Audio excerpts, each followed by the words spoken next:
আসসালামু আলাইকুম। এটিএন বাংলা সংবাদে সবাইকে স্বাগত জানাচ্ছি। আমি নাইম ফাথু মুবিন। শুরুতেই বিআরবি কেবল সংবাদ শিরোনাম। খালেদা জিয়া লন্ডন যাওয়া নির্ভর করছে তার শারীরিক অবস্থার উপর। ব্রিফিংয়ে ডাক্তার জাহিদ। দ্রুত সুস্থ হয়ে উঠবেন বিএনপি চেয়ারপারসন, আশা চিকিৎসকদের। তারেক রহমানের নেতৃত্বে বিএনপি আগামী জাতীয় নির্বাচনে অংশ নেবে জানালেন আমির খসরু। ভারপ্রাপ্ত চেয়ারম্যান উপযুক্ত সময়ে দেশে ফিরবেন রিজভী।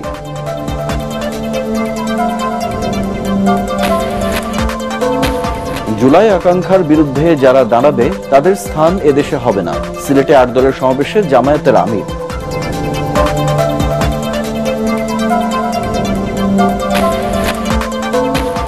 আগামী নির্বাচন খুব বড় পরীক্ষা, রংপুরে পররাষ্ট্র উপদেষ্টা। স্বল্প সময়ে রাষ্ট্র সংস্কারে অনেক নীতি পরিবর্তন করেছে সরকার, রেজওয়ানা হাসান।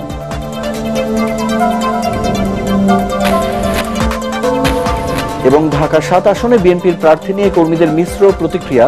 সামাজিক কাজের মাধ্যমে মন জয়ের চেষ্টা জামায়াতের। জমজমাট প্রচারণায় কেরানীগঞ্জ ২।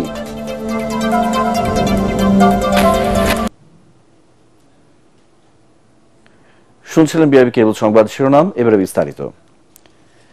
এয়ার অ্যাম্বুলেন্স সহ সব প্রস্তুতি সম্পন্ন হলেও শারীরিক অবস্থা বিবেচনায় চিকিৎসার জন্য এখনই বেগম খালেদা জিয়াকে বিদেশে নেওয়া সম্ভব হচ্ছে না বলে জানিয়েছে তার ব্যক্তিগত চিকিৎসক ডাক্তার AZM জাহিদ হোসেন। ব্রিফিংয়ে তিনি আরো বলেন, বেগম জিয়া আকাশ পথে ভ্রমণে সক্ষম ও নিরাপদ মনে করলেই মেডিকেল বোর্ড তাকে বিদেশে নেয়ার বিষয়ে সম্মতি দেবে। তিনি অতীতেও আরো গুরুতর অসুস্থতা থেকে সেরে উঠেছেন জানিয়ে ডাক্তার জাহিদ আশা প্রকাশ করেন দ্রুতই সুস্থ হয়ে উঠবেন বিএনপি প্রধান। বিস্তারিত জানাচ্ছেন মইনুল আহসান। প্রায় ২ সপ্তাহ ধরে গুরুতর অসুস্থতা নিয়ে রাজধানীর এভারকেয়ার হাসপাতালে চিকিৎসাধীন বিএনপি চেয়ারপারসন বেগম খালেদা জিয়া। এরই মধ্যে উন্নত চিকিৎসার জন্য তাকে লন্ডন নিতে এয়ার অ্যাম্বুলেন্স ঠিক করা সহ নেওয়া হয়েছে সব প্রস্তুতি। তবে শারীরিক অবস্থা বিবেচনা করে এখনই বেগম জিয়াকে আকাশপথে দীর্ঘ ভ্রমণের অনুমতি দিচ্ছেন না চিকিৎসকরা। আমাদের সর্বোচ্চ প্রস্তুতি রয়েছে। যখনই উনাকে বিদেশ নেওয়ার জন্য মেডিকেল বোর্ড যথোপযুক্তভাবে তৈরি মনে করবেন, শারীরিকভাবে মনে হবে যে উনাকে সেফলি ট্রান্সফার করা যাবে। কারণ মনে রাখতে হবে 12 থেকে 14 ঘন্টা যখন আপনি এয়ার ফ্লাই করবেন, তখন যে হাই অল্টিটিউডে মানুষের শারীরিক যে পরিবর্তন হয় সেটির সাথে খাপ খাওয়ানো একজন অসুস্থ মানুষের পক্ষে সবসময় সম্ভব হয় না।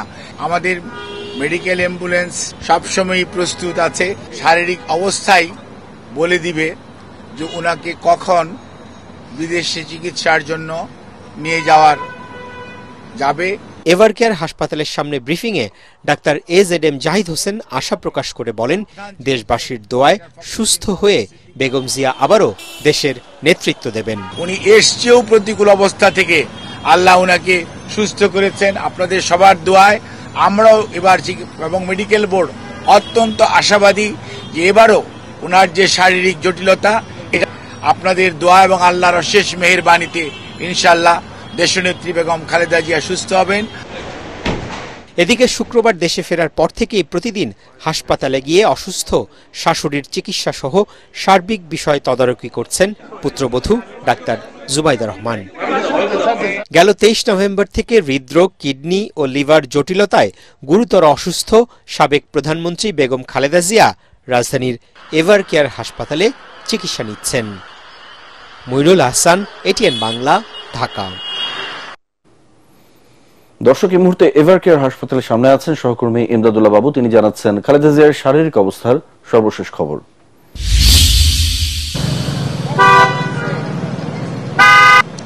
আপনি জানেন যে এভারকেয়ার হাসপাতালের সিসিইউতে এখনো চিকিৎসা চলছে সাবেক প্রধানমন্ত্রী বেগম খালেদা জিয়ার। তো কিছুক্ষণ আগে এখানে ব্রিফ করেছিলেন তার মেডিকেল টিমের প্রধান ডক্টর AZM জাহিদ হোসেন। তিনি যতটুকু জানিয়েছেন যে তিনি আগের চেয়ে কিছুটা ভালো আছেন, অর্থাৎ তার শরীরের যে ওষুধগুলো প্রয়োগ করা হচ্ছে সেগুলো কাজ করছে, এবং তিনি বেশ কয়েকটি পরীক্ষার কথা বলেছিলেন যেগুলো করা হয়েছে এবং এই পরীক্ষার ফলাফলও ভালো এসেছে। গতকালকে বিশেষ করে আপনি জানেন যে তার কোলোনোস্কপি করা হয়েছে এবং তার পাকস্থলীতে যে রক্তক্ষরণের একটি জটিলতা দেখা দিয়েছিল সেটি কিন্তু অনেকটাই ঠিক হয়ে গেছে। তারা বলছেন যে এরকম চলতে থাকলে দ্রুতই তিনি সুস্থ হয়ে উঠবেন এবং তাকে এভাবে যদি চলতে থাকে তাহলে বিদেশ যাওয়ার জন্য তিনি উপযুক্ত অসুস্থ হয়ে উঠবেন। এখন পর্যন্ত চিকিৎসকরা বলছেন যে তাকে বিদেশ নেওয়া হলে, এই মুহূর্তে তাকে বিমানে তোলা হলে বিমান যখন অনেক উপরে উঠবে তখন তার শ্বাসকষ্টজনিত কোনো সমস্যা দেখা দিতে পারে। একই সাথে যেহেতু আকাশের ওপরে তার সফর এবং 12 থেকে 14 ঘন্টা তিনি লম্বা একটি দূরত্ব পাড়ি দিবেন, সেই ক্ষেত্রে এটি তার স্বাস্থ্যের জন্য আরো সংকটাপন্ন অবস্থা তৈরি করতে পারে। সেজন্য তার মেডিকেল বোর্ড এখনো তাকে ফ্লাই করার জন্য তথা বিদেশ যাওয়ার জন্য অনুমোদন দিচ্ছে না। সবুজ সংকেত পাওয়া গেলেই মেডিকেল বোর্ডের পক্ষ থেকে তাকে বিদেশ নেওয়া হতে পারে, এমনটি বলছেন তার চিকিৎসকরা। এখন পর্যন্ত আমরা যতটুকু জানি যে তার পুত্রবধূ জোবাইদা রহমান এই হাসপাতালে আছেন এবং তিনি তার সার্বিক চিকিৎসার খোঁজ খবর নিচ্ছেন। যেহেতু তিনি নিজেও চিকিৎসক, তিনি তার স্বাস্থ্যগত যে আপডেটগুলো আছে সেগুলো নিচ্ছেন, একই সাথে রিপোর্ট যেগুলো আছে সেগুলোও দেখছেন। তো তিনিও সার্বক্ষণিক তার শাশুড়ির সেবা শুশ্রূষায় লেগে আছেন।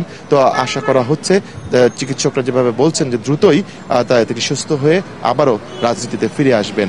তো নাইম, এই ছিল আমার কাছে এবারকার হাসপাতালের সামনে থেকে সবশেষ তথ্য। বাবু, আপনাকে ধন্যবাদ। তারেক রহমানের নেতৃত্বে বিএনপি আগামী জাতীয় নির্বাচনে অংশ নেবে বলে জানিয়েছেন দলের স্থায়ী কমিটির সদস্য আমির খসরু মাহমুদ চৌধুরী। রাজধানীর বনানীর নিজ অফিসে সাংবাদিকদের সাথে আলাপকালে তিনি আরো বলেন, শিগগিরই দেশে ফিরবেন দলের ভারপ্রাপ্ত চেয়ারম্যান। তারেক রহমানের স্ত্রী ডাক্তার জোবাইদা রহমানের রাজনীতিতে সক্রিয় হওয়া নিয়ে প্রশ্নের জবাবে আমির খসরু বলেন, এটি জিয়া পরিবারের উপরেই নির্ভর করছে। এদিকে প্রস্তুতির কথা বলে তফসিল পেছানোর মাধ্যমে জাতীয় নির্বাচন প্রলম্বিত করার সুযোগ নেই বলে জানিয়েছেন বিএনপির সিনিয়র যুগ্ম মহাসচিব রুহুল কবির রিজভী। দেশ গড়ার পরিকল্পনা নিয়ে বিএনপির 7 দিনব্যাপী কর্মশালার ভেন্যু রাজধানীর কৃষিবিদ ইনস্টিটিউট মিলনায়তনে পরিদর্শন শেষে তিনি সাংবাদিকদের কথা বলেন। দলের ভারপ্রাপ্ত চেয়ারম্যান তারেক রহমান উপযুক্ত সময়ে দেশে ফিরবেন বলে জানান রিজভী। আমরা জানি তারেক রহমান সাহেব আসবেন, সহসা দেশে ফিরবেন। ওনার বাড়িঘর সব প্রায় শেষের দিকে, ওনার অফিসের কাজও প্রায় শেষের দিকে। সুতরাং উনি যে কোনো সময় বাংলাদেশে আসবেন। উনি দেশে ফিরে আমাদের নির্বাচনী নেতৃত্ব দিবেন। আশা করি জনগণের আমরা যদি সমর্থন পাই, আগামী দিনে বিএনপি যদি সরকার গঠন করে উনি প্রধানমন্ত্রীত্বের ওনার নেতৃত্বে মন্ত্রিসভা গঠন হবে। দেশনেত্রী বেগম খালেদা জিয়া প্রথম ব্যক্তি হবেন যিনি চাইবেন দ্রুত নির্বাচনের মাধ্যমে দেশে গণতান্ত্রিক অর্ডার ফিরিয়ে আনা। পূর্ণবাস পার হয়ে গেল, তো সেই ক্ষেত্রে আর কি প্রস্তুতি লাগবে? আর এক একটি রাজনৈতিক দল 15 মাস পর পর যদি বলে যে সবার প্রস্তুতি সম্পন্ন করার পর দিতে হবে, তাহলে তো গণতন্ত্র দূর আকাশের তারা হয়ে থাকবে। জুলাই আকাঙ্ক্ষার বিরুদ্ধে যারা দাঁড়াবে তাদের স্থান এদেশে হবে না বলে মন্তব্য করেছেন জামায়াতে ইসলামীর আমির ডক্টর শফিকুর রহমান। বিকেলে জামায়াতে ইসলামী আন্দোলন সহ 8 দলের অনুষ্ঠিত সমাবেশে কথা বলেন তিনি। এ সময় আসন্ন নির্বাচনী আলোচনা সহ জুলাই আন্দোলনের গুরুত্ব ও ফ্যাসিবাদ মুক্ত দেশ গড়তে নানা পরিকল্পনার কথাও জানান বক্তারা। সিলেট থেকে ইকবাল মুন্সির পাঠানো তথ্য চিত্রণের রিপোর্ট আরো জানাচ্ছেন আশিকুর রহমান। সিলেটের আলিয়া মাদ্রাসা মাঠে সকাল থেকেই 8 দলের সমাবেশকে কেন্দ্র করে নগরীর বিভিন্ন মোড়ে দলগুলোর নেতাকর্মীরা জড়ো হতে শুরু করেন। দুপুর 12টায় শুরু হয় সমাবেশ। এ সময় জামায়াতে ইসলামীর আমির ডাক্তার শফিকুর রহমান বলেন, স্বাধীনতার 54 বছরেও দেশের মানুষ মাথা উঁচু করে দাঁড়াতে পারেনি। ফ্যাসিস্টরা গেলেও তাদের স্থান নিয়েছে আরেক দল। শফিকুর রহমান বলেন, জুলাই সনদ বাস্তবায়নে আরেক দল রাজি না। তারা নির্বাচন নিয়ে বিভিন্ন সুরে কথা বলতে শুরু করেছে। তিনি বলেন, জুলাই আকাঙ্ক্ষার বিরুদ্ধে যারা দাঁড়াবে তাদের স্থান এদেশে হবে না। এ সময় 8 দলের বাইরে যে সকল ইসলামী দল আছে তাদের 8 দলে আসার আহ্বান জানান তিনি। যারা এতদিন নির্বাচনের জন্য নির্বাচন করে জনগণকে বেহুশ করে তুলেছিল, এখন তারা ভিন্ন সুরে কেউ কেউ কথা বলতে শুরু করেছে। এ লক্ষণ ভালো নয়। তারা বুঝতে পেরেছেন তারা যে সমস্ত কর্মকাণ্ড বাংলাদেশে পরিচালনা করছেন, বাংলাদেশের জনগণ তাদেরকে আগামী নির্বাচনের লাল কার্ড দেখানোর জন্য প্রস্তুত হয়ে গিয়েছে। সমাবেশে বিশেষ অতিথির বক্তব্যে খেলাফত মজলিসের আমির আল্লামা মামুনুল হক বলেন, বৈষম্যহীন ইনসাফ ভিত্তিক বাংলাদেশ গড়তে ইসলামিক শক্তিকে ক্ষমতা নেয়ার জন্য হাতে হাত রেখে কাজ করতে হবে। একটি পক্ষ যে কোনো বাহানায় জুলাই সনদকে এবং বাংলাদেশের রাষ্ট্রীয় সংস্কার কার্যক্রমকে ব্যাহত করতে চায়। আমরা বার্তা দিতে চাই, জুলাই সনদের বিপক্ষে যারা না পক্ষের জন্য ক্যাম্পেইন করবে, বাংলার মানুষ তাদেরকে প্রত্যাখ্যান করবে। এ এ সময় ইসলামী আন্দোলন বাংলাদেশের আমির পীর মুফতি সৈয়দ মোহাম্মদ রিজাউল করিম বলেন, দেশের সকল জনগণ ফ্যাসিস্ট ও চাঁদাবাজির বিরুদ্ধে। ইনশাআল্লাহ সমাবেশে 8 দলের অন্যান্য নেতারাও বক্তব্য রাখেন। আমাদের এই আন্দোলন চলবে। Bureau report, ATN Bangla. আন্দোলনে জিততে হবে। আগামী নির্বাচন অত্যন্ত বড় পরীক্ষা বলে মন্তব্য করেছেন পররাষ্ট্র উপদেষ্টা তৌহিদ হোসেন। সকালে রংপুর জেলার প্রশাসকের কার্যালয়ে জেলার সরকারি কর্মকর্তাদের সাথে মতবিনিময়ের সভায় তিনি এই মন্তব্য করেন। সুষ্ঠু নির্বাচন উপহার দিতে অন্তর্বর্তী সরকারের প্রতিটি বিভাগ কাজ করছে এবং এর মাধ্যমে নতুন সরকার গঠন হবে বলেও জানান তিনি। সামনে একটা অত্যন্ত বড় টেস্ট আছে কিন্তু আমাদের, সেটা হলো যে নির্বাচন খুব বেশি দিন নাই, আপনারা জানেন। এবং প্রফেসর ইউনূস কিন্তু সবসময় বলছেন যে এটা একটা আদর্শ নির্বাচন হতে হবে, যেটা থেকে কারো কোনো কমপ্লেন থাকবে না, এবং সেক্ষেত্রে আইন শৃঙ্খলাটা খুব গুরুত্বপূর্ণ। কারণ যেই ক্যান্ডিডেটের হারার সম্ভাবনা, তিনি কিন্তু সবসময় গণ্ডগোল সৃষ্টি করার চেষ্টা করতে পারেন, এটা মনে রাখতে হবে। সেটা মনে রেখেই আমি আশা করি যে যথেষ্ট ব্যবস্থা নেওয়া হবে। দেশের বনাঞ্চল উজাড় করে ইকোনমিক জোন স্থাপনের প্রকল্প নেয়ায় ক্ষোভ প্রকাশ করেছেন পরিবেশ, বন ও জলবায়ু উপদেষ্টা সৈয়দ রিজওয়ানা হাসান। রাজধানীর আগারগাঁওয়ে বন্য প্রাণী, বন ও জীব বৈচিত্র্য সংরক্ষণ কাজে নিয়োজিত স্বেচ্ছাসেবক এবং সংগঠনের প্রতিনিধিদের সাথে মতবিনিময় সভায় তিনি এই মন্তব্য করেন। এ সময় তিনি বলেন, যে কোনো দুর্যোগ মোকাবেলায় সুন্দরবনের মতো অন্যান্য বনাঞ্চল ঢাল হিসেবে কাজ করে। সব উপকূলীয় বনেই একটা করে ইকোনমিক জোন হইতে হবে। কেন বাবা? ইকোনমিক জোন অন্য জায়গায় করি, বনও তো লাগবে, ইকোনমিক জোনও লাগবে, আমাদের বনও লাগবে। তো আপনারা দেখেছেন যে বর্তমান সরকারের সময় আমরা সোনাদিয়ার যে ইকোনমিক জোন, ওইটা বাতিল করতে সক্ষম হয়েছি। কিন্তু শুধু বাতিল করলেই তো হবে না, বন বিভাগকে তো পরের যে 2টা স্টেপ সেটা তো করতে হবে। তো এখানকার অবৈধ দখলদারদেরকে আমাদের উচ্ছেদ করতে হবে, সেই প্রক্রিয়াটাও আমরা শুরু করেছি। বছরে দেশের প্রায় 3 কোটি মানুষ অনিরাপদ খাদ্যের কারণে অসুস্থ হয় বলে মন্তব্য করেছেন বিশেষজ্ঞরা। বলেন, খাদ্য নিরাপত্তা জনস্বাস্থ্য, অর্থনৈতিক উন্নয়ন এবং সামাজিক ন্যায্যতার অবিচ্ছেদ্য অংশ। রাজধানীর ফার্মগেটে তুলা উন্নয়ন বোর্ডের সম্মেলন কক্ষে অনুষ্ঠিত নিরাপদ খাদ্য নিশ্চিত করতে ভোক্তা ক্ষমতায়নে করণীয় শীর্ষক সেমিনারে এসব কথা বলেন তারা। এতে অন্যান্যের মধ্যে বক্তব্য রাখেন ক্যাবের সভাপতি AHM শফিকুজ্জামান ও বিসেফ ফাউন্ডেশনের সভাপতি ডক্টর মোহাম্মদ জয়নাল আবেদিন।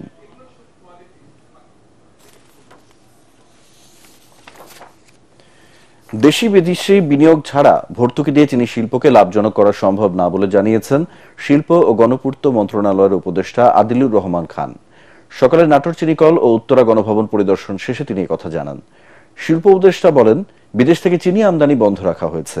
দেশের যে পরিমাণ চিনি মজুদ রয়েছে তা বিক্রি করার পর চিনি আমদানির সিদ্ধান্ত নেওয়া হবে।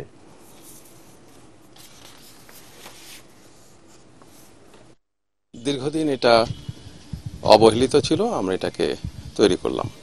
বিদেশ থেকে আমদানি করা চিনি আপাতত আমদানি বন্ধ, কারণ বাংলাদেশের চিনি কলের চিনি যা জমা হয়ে আছে এটা আগে বিক্রি হবে।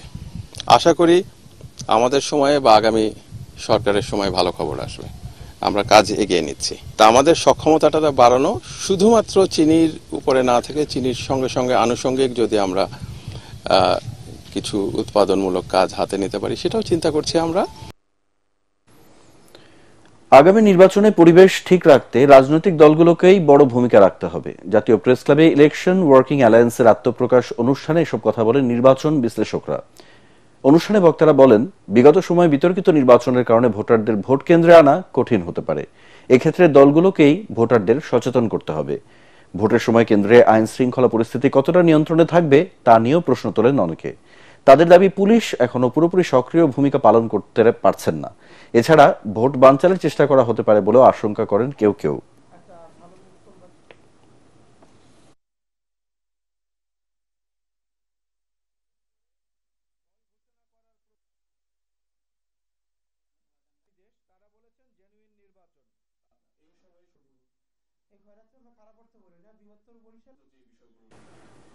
ঢাকা ৭ আসনে বিএনপির মনোনয়ন পরিবর্তনের দাবিতে বিক্ষোভ করেছেন স্থানীয় নেতাকর্মীরা। মনোনয়ন বঞ্চিতদের দাবি, যাচাই বাছাই ছাড়াই প্রার্থী ঘোষণা করা হয়েছে পুরান ঢাকার আসনটিতে। তবে বিএনপি মনোনীত প্রার্থী হামিদুর হামিদ বলেছেন, হাইকমান্ডের নির্দেশে দলের সবাই এক থাকবেন ধানের শীষের পক্ষে।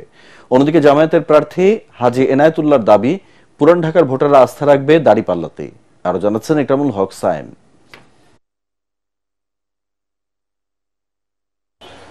সালাম স্টিল ভোটের গাড়ি নিয়ে নির্বাচনী হালচাল জানতে আমরা এসেছি ঢাকা ৭ আসনে। পুরান ঢাকার ঐতিহ্যবাহী লালবাগ, চকবাজার, বংশাল এবং কামরাঙ্গীচরের কিছু এলাকা নিয়ে এই আসনটি গঠিত। বিএনপি যে নতুন করে প্রাথমিকভাবে ৩৬ জনকে মনোনয়ন দিয়েছে, তার মধ্যে এই আসনটিতে মনোনয়ন পেয়েছেন হামিদুর রহমান হামিদ। তার মনোনয়ন প্রাপ্তিতে তার নেতাকর্মীদের মধ্যে যেরকম আনন্দের জোয়ার বইছে, তেমনি মনোনয়ন বঞ্চিতদের সমর্থকরা বিক্ষোভ করছেন এই এলাকায়। প্রাথমিক মনোনয়নের সিদ্ধান্ত বদলের দাবিতে একজোট হয়ে বিক্ষোভে নেমেছেন ঢাকা ৭ আসনের মনোনয়ন প্রত্যাশী বিএনপি নেতারা। তাদের মতে অবমূল্যায়ন করা হয়েছে ত্যাগীদের। যাচাই বাছাই না করে যেই লোকটা আমাদের ৭-এর ভোটার না, ৬-এর ভোটার, সে বিগত আন্দোলন সংগ্রামে কখনো আমি তাকে দেখি নাই। তারেক সাহেব বলেছেন, যারা রাজপথে ছিল, যারা জুলুম নির্যাতনের শিকার হয়েছে, যাদের দলের জন্য আত্মত্যাগ আছে, ডেডিকেশন আছে, তাদেরকে মূল্যায়ন করা হবে। কিন্তু এই লোকের আমাদের যে ভারতের চেয়ারম্যান যে ৩টা শর্ত দিয়েছেন, এর একটার মধ্যে সে পড়ে না। কাজেই এই নমিনেশন আমরা মেনে নিতে পারি না। অন্যদিকে মনোনয়ন পেয়ে নির্বাচনী এলাকায় গণসংযোগ ও শুভেচ্ছা বিনিময় করছেন হামিদুর রহমান হামিদ। চলছে মিছিল শোডাউনও। তার মতে শেষমেশ ধানের শীষের পক্ষে একাট্টা হবেন দলের সবাই। তাদের ক্ষোভ থাকতেই পারে, আশা করেছিল, হয়তো তারা পায়নি, মনের ক্ষোভ প্রকাশ করবে। তা আমার বিশ্বাস তারা আমার সাথে যোগ দেবে, দলের পতাকার তলে একসাথে আসবে। দল চিন্তা করেছে, বিগত দিনে আমি কর্মীদের দুর্দিনে আমি তাদের পাশে ছিলাম এবং আছি, থাকবো। ঢাকা ৭ আসনে জামায়াতে ইসলামী প্রার্থী করেছে ব্যবসায়ী হাজী এনায়েতুল্লাহকে। সামাজিক বিভিন্ন কাজের মাধ্যমে ভোটারদের সমর্থন নেয়ার চেষ্টা করছেন তিনি। পুরান ঢাকার মানুষ তো ইসলামের প্রতি বেশি আনুগত্য। এখানে দেখবেন প্রত্যেকটা মানুষ আপনি নামাজি, রোজা, হজ, যাকাত, এখানে পারিবারিকভাবে সবাই আপনার ইসলামকে ধারণ করে। মানুষের একটা আস্থার জায়গা তৈরি হয়েছে।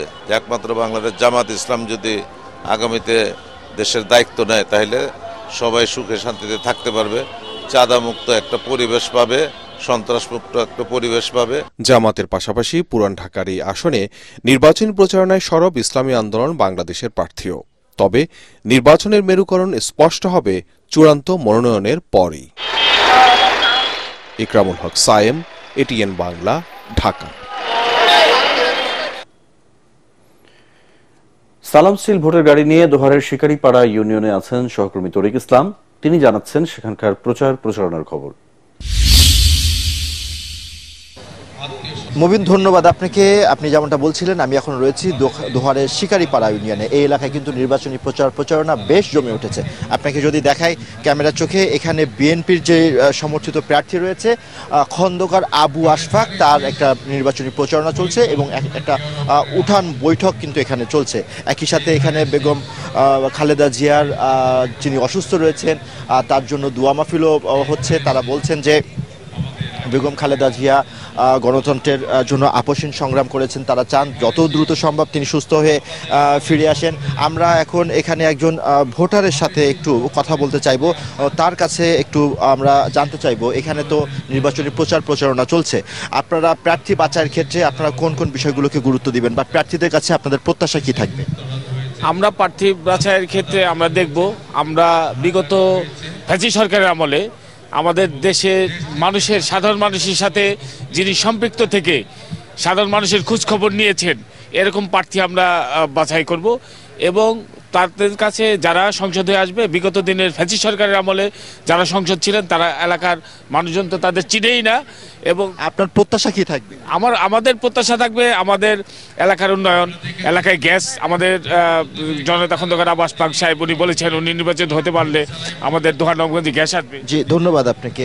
শুনছিলেন যে এখানকার প্রার্থী যারা আছেন তারা বলছিলেন যে এলাকার উন্নয়ন চান, পাশাপাশি এখানে যেই প্রার্থী প্রচারণা চালাচ্ছেন আমরা তার সাথে কথা বলেছি, তিনি বলছেন তিনি নির্বাচিত হন বা না হন, যদি বিএনপি ক্ষমতায় আসে তাহলে এই এলাকার রাস্তাঘাটের উন্নয়ন করবেন, মাদকমুক্ত সমাজ গঠন করবেন, পাশাপাশি এই এলাকার যে নদী ভাঙনের বড় সমস্যা রয়েছে সেই সমস্যার সমাধানে কাজ করবেন। তো দোহার থেকে এই ছিল আমার কাছে নির্বাচনী প্রচারণার সবশেষ খবর। মুবিন।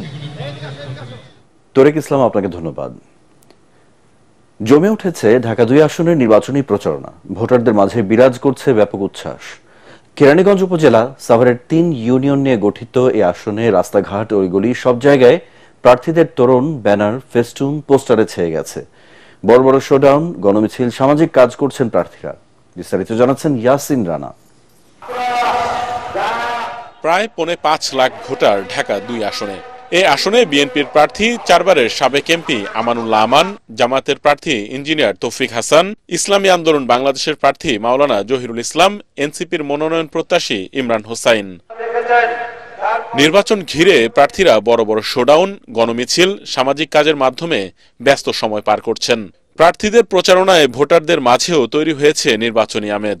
পছন্দের প্রার্থী বেছে নিতে নানা সমীকরণ মেলাচ্ছেন ভোটাররা।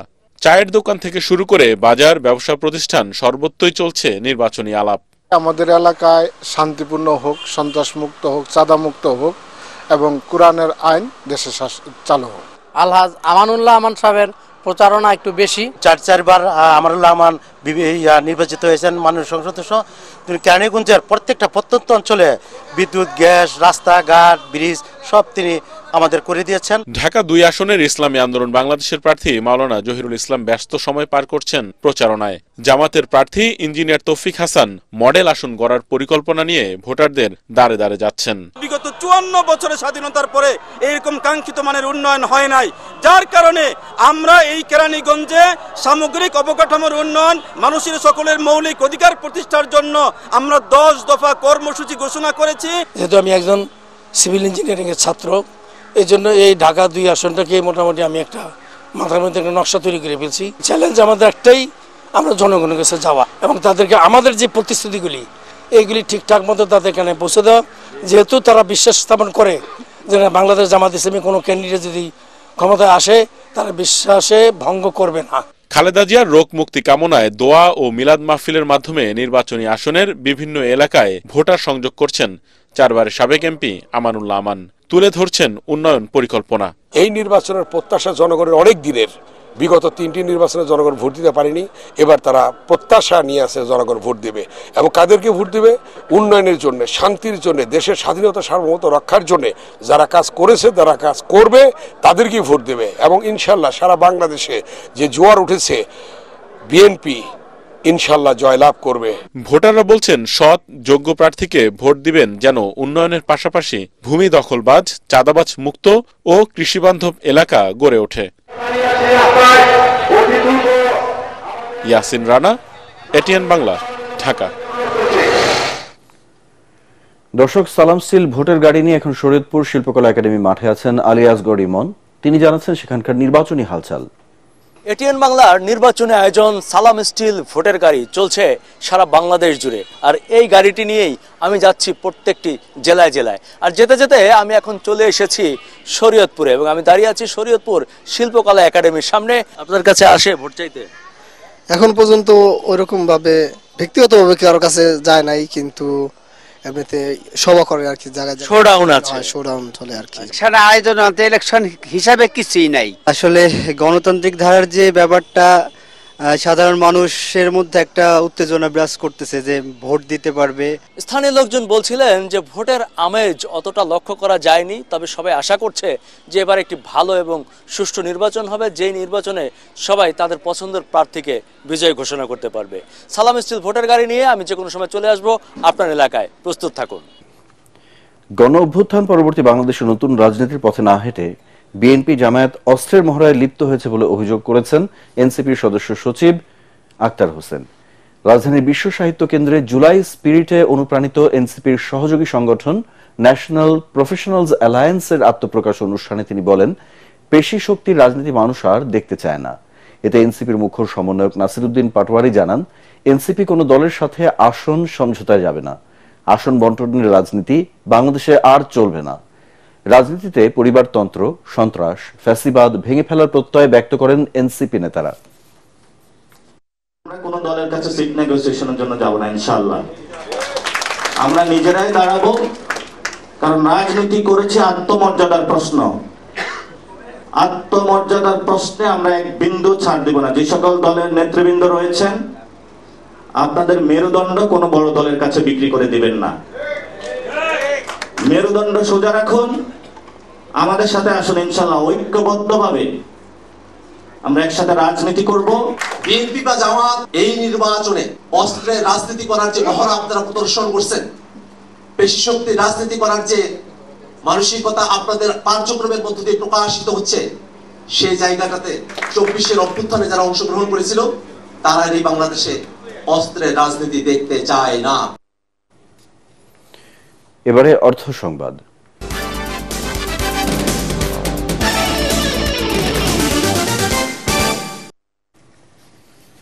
মাদারীপুরের শিবচরে বিদেশ ফেরত তরুণ রাসেল নিজ উদ্যোগে গড়ে তুলেছেন কমলার সাম্রাজ্য।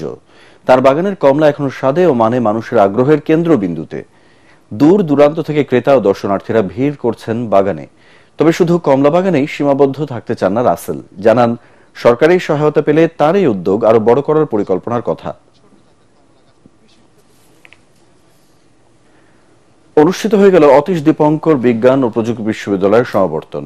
রাজধানীর বাংলাদেশ চীনমৈত্রী সম্মেলন কেন্দ্রে আয়োজিত অনুষ্ঠানে প্রধান অতিথি ছিলেন বিশ্ববিদ্যালয় মঞ্জুরি কমিশনের চেয়ারম্যান অধ্যাপক ডক্টর ASM ফায়েজ। সমাবর্তনে বক্তব্য রাখেন সাবেক শিক্ষা প্রতিমন্ত্রী ডক্টর আনম এহসানুল হক মিলন। বিশেষ অতিথি ছিলেন ইউজিসি সদস্য অধ্যাপক ডক্টর আনোয়ার হোসেন। অনুষ্ঠানে ট্রাস্টি বোর্ডের চেয়ারম্যান M শামসুল আলম লিটন এবং উপাচার্য অধ্যাপক ডক্টর জাহাঙ্গীর আলম অন্যান্যের মধ্যে উপস্থিত ছিলেন। সমাবর্তনে 27 জন শিক্ষার্থীকে চ্যান্সেলর্স, বিওটি চেয়ারম্যানস ও ভাইস চ্যান্সেলর্স অ্যাওয়ার্ড দেওয়া হয়। এবার মোট 2326 জন শিক্ষার্থীকে গ্র্যাজুয়েশন ডিগ্রি প্রদান করা হয়। পরে মনোজ্ঞ সাংস্কৃতিক অনুষ্ঠান ও লেজার শো অনুষ্ঠিত হয়। এবারে খেলার খবর।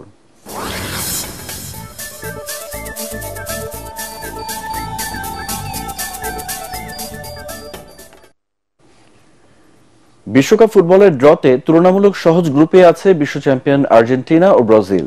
কঠিন গ্রুপে পড়েছে ফ্রান্স, তবে কোনো গ্রুপকেই গ্রুপ অফ ডেথ বলা যায় না। এবার 12টি গ্রুপে ভাগ হয়ে 48টি দল খেলবে বিশ্বকাপে। ড্র অনুষ্ঠানে উপস্থিত ছিলেন আমেরিকার প্রেসিডেন্ট ডোনাল্ড ট্রাম্প এবং বাকি দুই আয়োজক দেশ মেক্সিকো ও কানাডার রাষ্ট্রপ্রধানরা। নোবেল শান্তি পুরস্কার না পেলেও প্রথমবারের মতো চালু করা ফিফার শান্তি পুরস্কার পেলেন আমেরিকার প্রেসিডেন্ট ডোনাল্ড ট্রাম্প। পরাগ আরমানের রিপোর্ট।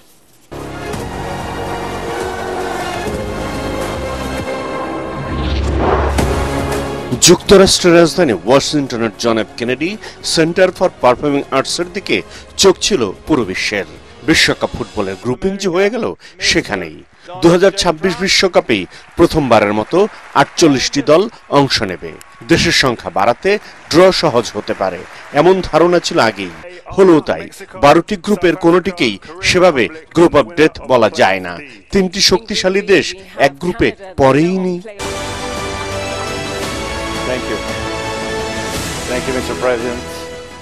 অনুষ্ঠানের আগে থেকেই ওয়াশিংটন ঘিরে আগ্রহ তৈরি হয়েছিল, তবে সব আগ্রহের কেন্দ্রে ছিলেন আমেরিকার প্রেসিডেন্ট ডোনাল্ড ট্রাম্প। এবার থেকে ফিফা প্রচলিত শান্তি পুরস্কারের প্রথম প্রাপক যে তিনিই। নোবেল শান্তি পুরস্কার না পেলেও ফিফা পুরস্কার পেলেন Trump. Okay, let me hold. Fantastic. Excellent.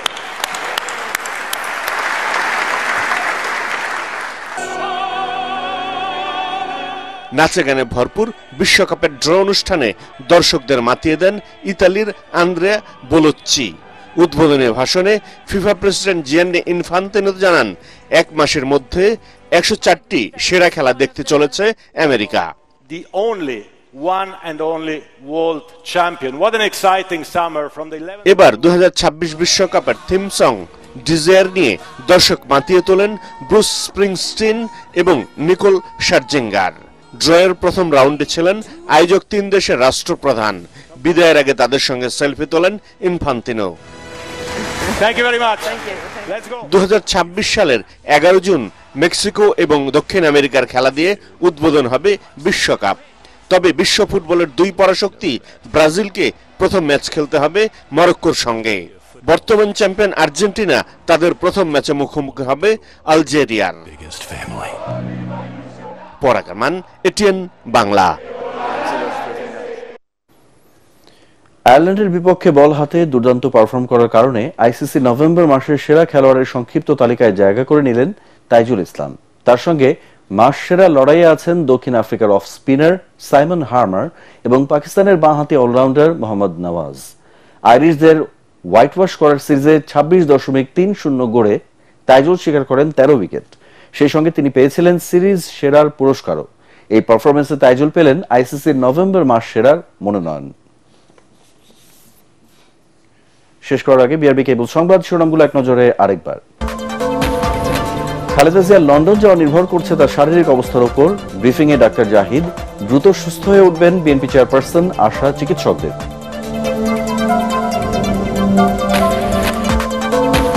Tarique রহমানের নেতৃত্বে বিএনপি আগামী জাতীয় নির্বাচনে অংশ নেবে জানালেন আমির খসরু। ভারপ্রাপ্ত চেয়ারম্যান উপযুক্ত সময়ে দেশে ফিরবেন রিজভী।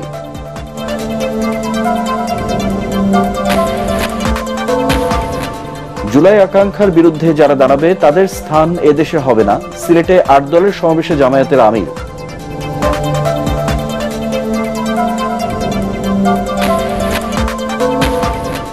আগামী নির্বাচন খুব বড় পরীক্ষা, রংপুরে পররাষ্ট্র উপদেষ্টা।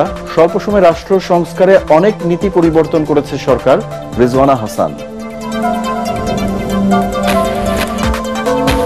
এবং ঢাকা 7 আসনে বিএনপির প্রার্থী নিয়ে কর্মীদের মিশ্র প্রতিক্রিয়া। সামাজিক কাজের মাধ্যমে মন জয়ের চেষ্টা জামায়াতের। জমজমাট প্রচারণায় কেরানীগঞ্জ 2।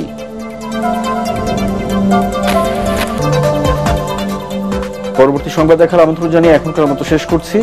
এটিএন বাংলার সংবাদ ইউটিউবে দেখতে ব্রাউজ করুন youtube/ATN Bangla News।